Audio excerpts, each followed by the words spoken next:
After the events in Dhaka, Bangladesh, Tyler Rake, Chris Hemsworth, recuperates his strength at a cabin in Austria.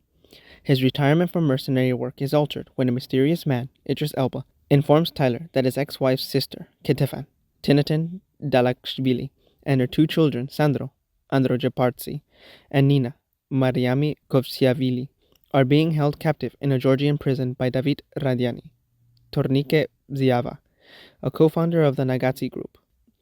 When complications arose, the death of Davit sent his brother Zurab Radiani, Tornike Gogriciani, after Tyler and his team. This movie continues what I really enjoyed from the first movie: excellent cinematography and amazing action sequences. It was a thrill watching both of these aspects come together to make such an epic movie.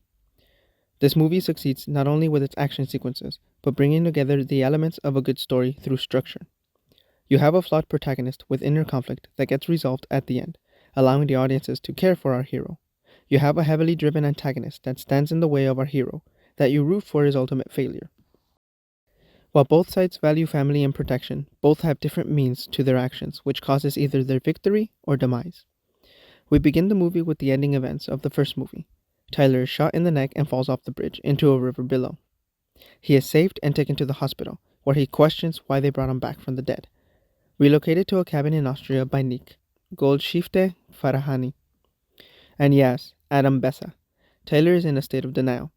The question asked by Nick, "Why did you fight your way back?" circling his mind. The movie answers this question not only through the journey, but through Tyler's grief. His grief over the death of his son is too great. It's much worse when he feels that the last image his son has of him, it's of him walking out on him.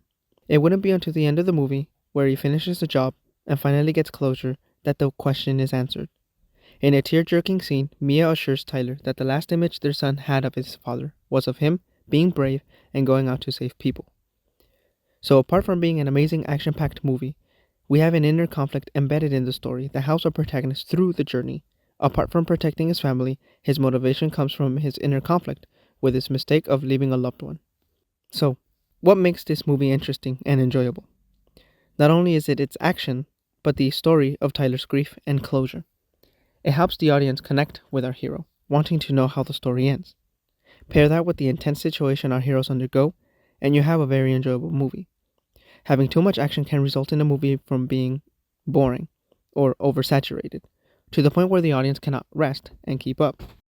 Not only that, but you run the risk of breaking the audience's suspension of disbelief with so much action that our hero just continues to overcome. Having a character-driven plot within action, you get moments of rest and a chance to see character development to enjoy the action scenes fully.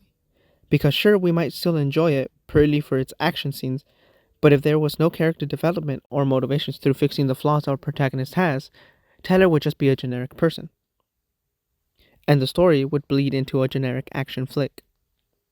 But when you have an interesting protagonist who has inner conflict we can resonate with and empathize with, the story becomes more personal and intriguing. He has depth and personality that in the end, we're satisfied with his victory in both his mission and his closure.